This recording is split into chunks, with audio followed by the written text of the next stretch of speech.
Assalamualaikum Ibu Feby. Waalaikumsalam Ibu. Bagaimana kabarnya Bu? Alhamdulillah baik. Baik ya Bu. Nah hari ini Bu, Ibu kan akan melakukan kegiatan coaching. Nah sebelum Ibu melakukan kegiatan coaching, saya ingin melakukan kegiatan coaching nih kepada Ibu. Apakah boleh Ibu? Boleh Ibu. Ya. Nah saya ingin bertanya kepada Ibu, kira-kira kompetensi apa nih yang ingin Ibu kembangkan dalam kegiatan coachingnya nanti? Oke, terima kasih Ibu. Baiklah, hari ini saya kan ingin melakukan kegiatan coaching Ibu. Nah, kebetulan kompetensi yang ingin saya kembangkan adalah saya ingin mengajukan pertanyaan-pertanyaan yang berbobot, kemudian mengembangkan teknik alur kita, dan kemudian saya akan mengembangkan bagaimana saya harus menjadi pendengar yang aktif, maksudnya pendengar yang selalu ada untuk si coaching tersebut. Iya Bu, baik Bu. Nah di bagian mana nih yang paling ingin Ibu fokuskan lagi ini supaya saya perhatikan ketika Ibu melakukan kegiatan coaching nanti?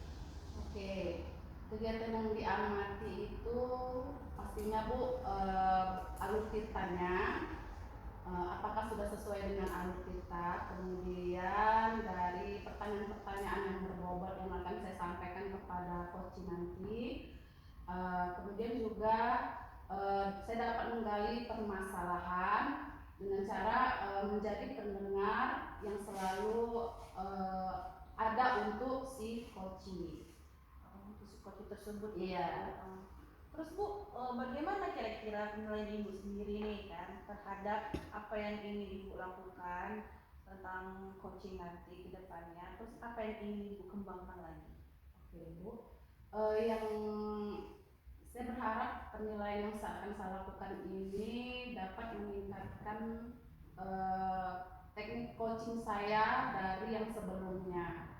Kemudian agar saya dapat mengerti bagaimana melakukan praktek coaching ini dengan baik.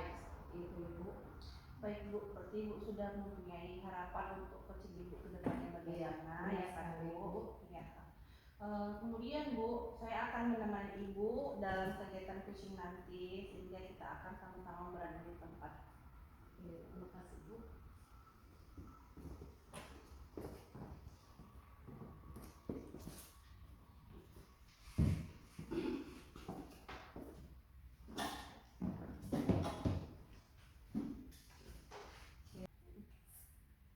Selamat siang Pak Saud.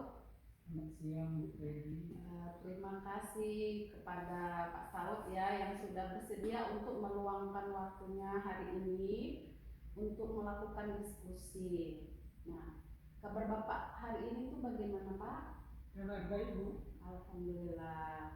Nah, kita hari ini kan akan melakukan coaching Pak. Nah, saya di sini akan bertanya apa tujuan kita dalam sesi coaching hari ini Pak? Tujuan kita sisi coaching hari ini Bu, saya ingin mendapat solusi dari permasalahan yang saya alami di kelas saya, khususnya di kelas 5. Jadi melalui percakapan singkat ini nanti Bu, saya berharap saya mendapat solusi perbaikan dari permasalahan kegiatan yang ada di kelas saya, seperti misalnya anak-anak itu banyak yang tidak mengerjakan PR. Nah, apa ukuran keberhasilan dari pertemuan yang kita buat ini Pak? Ketika saya berikan skala dari 1 sampai dengan 10. Kalau yang saya inginkan Bu, skalanya Bu, misalnya dari skala 1 sampai 10, saya inginkannya sampai dengan skala 8. Hanya sampai skala 8 saja saya sudah merasa puas, karena pada saat ini saya beri penilaian terhadap skala yang anak-anak yang tidak mengerjakan PR itu misalnya masih berada di skala 5. Jadi Bapak ingin meningkatkan lagi ya? Saya ingin meningkatkannya dari 5 ke 8. Ya. Bagus ya Pak ya. Nah, mari kita bahas Pak, kira-kira siswa mana nih duluan yang mau kita bahas untuk hari ini, coaching hari ini? Ya, yang mau saya sharing sama ibu itu adalah masalah siswa di kelas saya itu yang tidak mengerjakan PR, Bu. Di sini kan kita sebagai guru setelah pembelajaran pasti kita memberikan LKPD. LKPD itu bisa kita berikan dikerjakan di sekolah setelah pembelajaran. Setelah mau pulang sekolah kita pasti memberikan tugas di rumah atau PR di rumah. Tapi Bu, keesokan harinya saya minta tugas anak-anak itu, mereka lebih banyak yang tidak mengerjakan. Gitu ya, Pak. Nah, apa yang Bapak amati dari kegiatan siswa tersebut? Misalnya Bapak bisa mengetahui bahwasannya siswa tersebut malas mengerjakan PR. Apa yang bisa Bapak amati?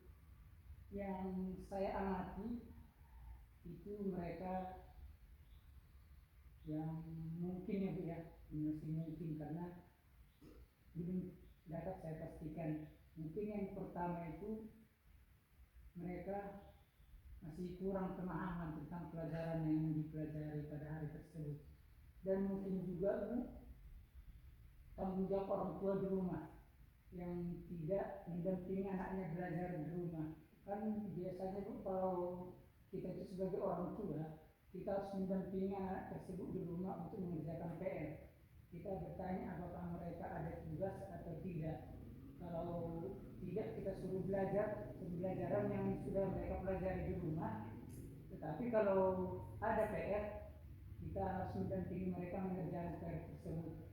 Dan kalau belum paham, pasti kita orang tua dapat membantu menerangkan atau menunjukkan bagaimana cara mengerjakan PR tersebut. Saya kira seperti itu. Bagaimana Pak sikap siswa tersebut ketika Bapak berusaha untuk menarik perhatiannya agar siswa tersebut menjadi lebih fokus dan lebih giat lagi belajar, khususnya dalam mengerjakan PR-PR atau tugas-tugas yang Bapak berikan? Menurut saya Bu, ya pembelajaran yang sebelumnya sih sudah lumayan yang saya lakukan. Tapi untuk kedepannya mungkin lebih berfokus lagi terhadap peserta didik atau membuat pembelajaran yang mengasihkan, yang dapat memancing motivasi anak itu berpikir atau berpikir kritis. Itu sih biasanya yang akan saya lakukan. Apa saja Pak langkah-langkah yang akan Bapak lakukan untuk membantu siswa tersebut, langkah-langkahnya? Ya, pertama langkah-langkahnya Bu, kita membuat pembelajaran yang berfokus pada murid, Ya. yang kita misalnya dari literasi, dari panen karya teman-teman ataupun juga guru-guru dari sekolah lain yang sesuai dengan karakteristik murid kita. Dan juga apabila itu masih kurang tercapai, saya akan bersedia meluangkan waktu saya misalnya 30 menit setelah pulang sekolah untuk menemani mereka memberikan solusi dalam mengerjakan PR-nya.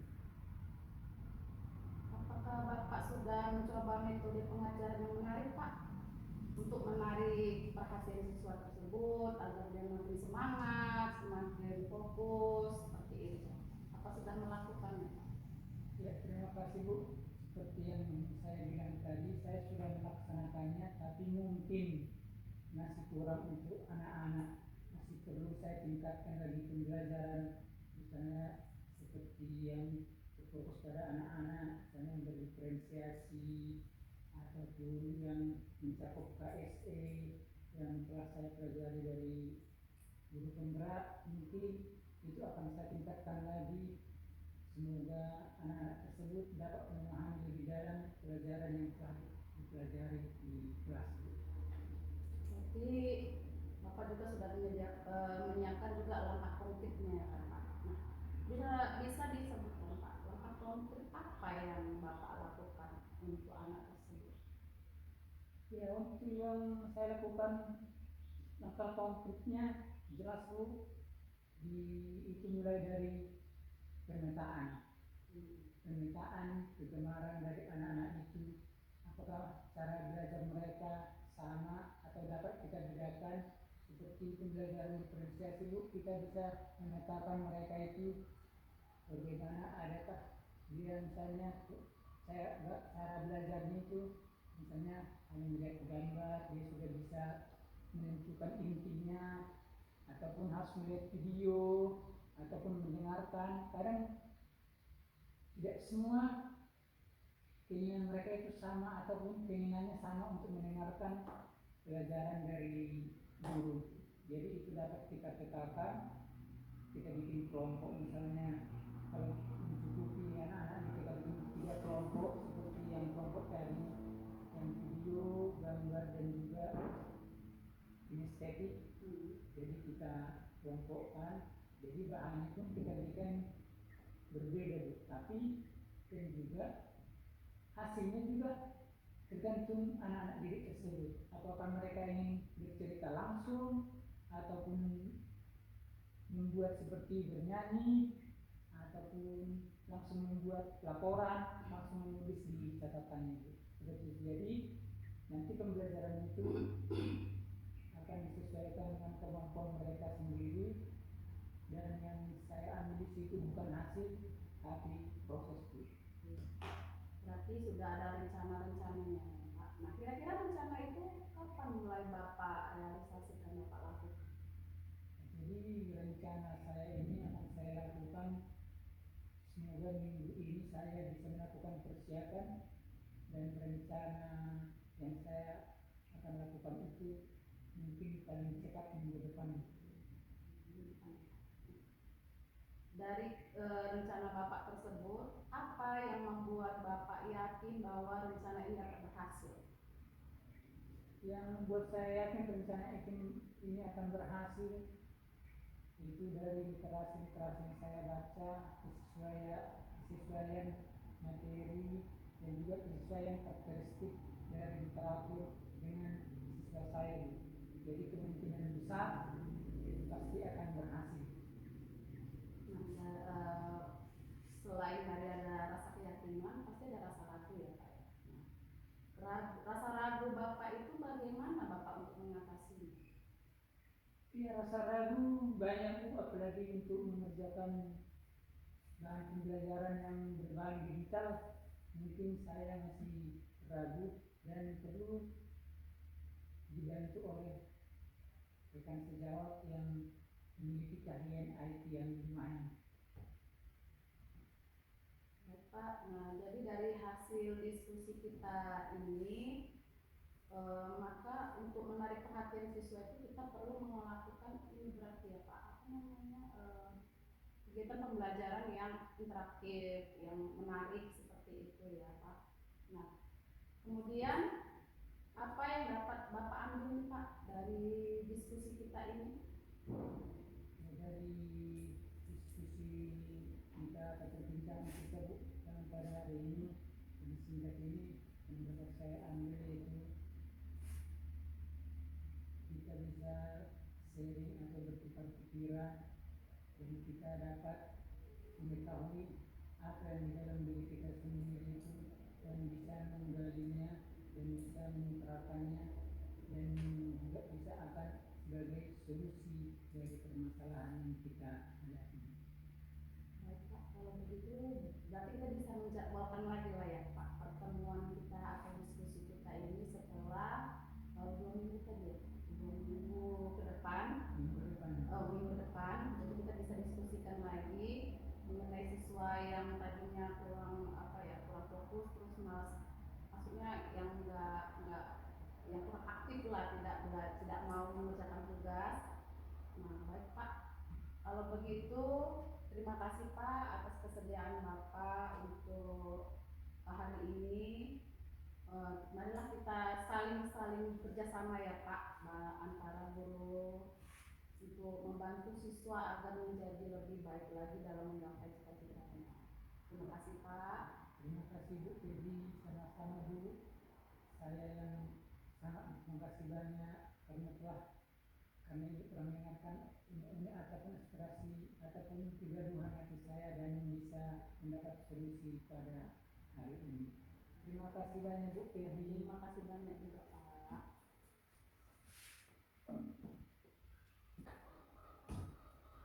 Baik Bu, tadi kan Ibu sudah melakukan kegiatan matching gitu Bu, bersama rekan sejawat Ibu ya kan Bu.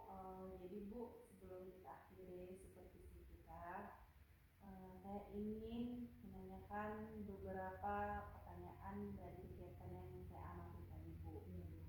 Boleh ya Bu? Boleh Ibu. Nah, jadi Bu, dari yang sudah yang tadi Ibu lakukan dan saya amati, menurut Ibu, kira-kira nih kan, apa penilaian diri dan performa Ibu dalam kegiatan coaching tadi? Ya, terima kasih Bu. Nah, menurut saya tadi itu sudah melakukan coaching itu sesuai dengan alur kita. Nah, kemudian saya juga sudah melakukan mendengarkan secara penuh, artinya mendengarkan si coach tadi untuk berbicara seperti itu, saya mendengarkan dengan kehadiran penuh. Nah, kemudian saya juga sudah memberikan pertanyaan-pertanyaan yang berbobot kepada coach. Ya, kebetulan coach saya adalah Pak Saud. Ibu. Baik Bu, saya juga tadi mendengar dan melihat dari kegiatan coaching tadi, Ibu sudah melaksanakan yang namanya kegiatan kita ya kan Bu. Di situ ada tujuan, identifikasi, rencana aksi, dan tanggung jawab ya kan Bu. Kemudian saya juga tadi melihat Ibu sudah melakukan atau memberikan pertanyaan-pertanyaan yang berbobot sehingga dari teman sejawat Ibu dapat bercerita ya kan Bu, bercerita dengan leluasa untuk tentang permasalahan yang dialaminya, dan Ibu juga sudah melakukan presensi atau kehadiran penuh dalam coaching tadi sehingga teman sejawat Ibu merasa nyaman dan didengarkan pastinya kan Bu. Jadi Bu, menurut saya Bu, Ibu sudah melakukan standar coaching yang baik kan Bu. Kira-kira Bu, apa ya yang ingin Ibu tingkatkan dari kegiatan ini? Terima kasih Bu. Yang ingin saya tingkatkan dari kegiatan coaching ini adalah tadi Bu, kehadiran penuh ya Bu ya. Makanya tadi saya mengusahakan agar HP saya ini tidak berdering. Artinya saya silentkan. Kenapa? Karena saya kalau HP ini berdering, berarti kan saya nanti tidak konsentrasi, saya tidak bisa mendengarkan sepenuhnya terhadap coach saya tadi.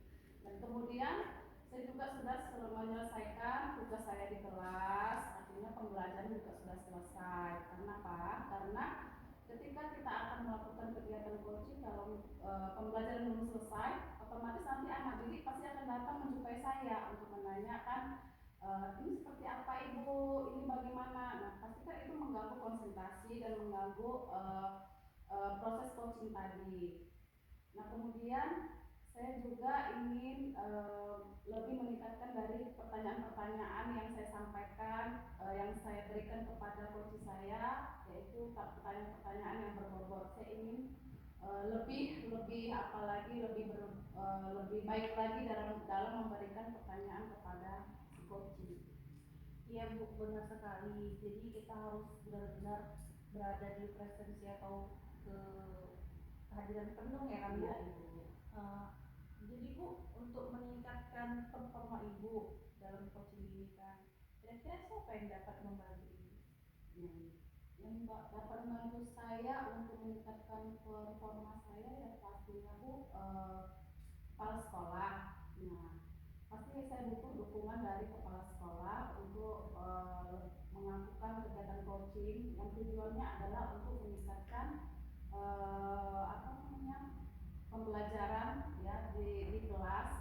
Nah, kemudian adanya kerjasama dengan rekan sejawat, artinya kegiatan coaching ini tidak bisa berjalan apabila tidak ada kerjasama dengan teman guru yang lain atau rekan sejawat, seperti itu Ibu. Wah, bagus sekali Ibu. Jadi semoga coaching kita kali ini dapat menambah pengetahuan dan pengalaman kita ya Bu.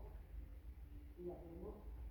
Jadi Bu, saya berterima kasih sama Ibu sudah mau meluangkan waktunya buat supervisi ini. Terima kasih Ibu. Ya Bu, sama-sama ya Bu, terima kasih juga. Semoga kita bisa terus saling sharing ya Bu, saling membantu untuk meningkatkan kegiatan pembelajaran ini agar menjadi lebih baik. Assalamualaikum Ibu Febi. Waalaikumsalam.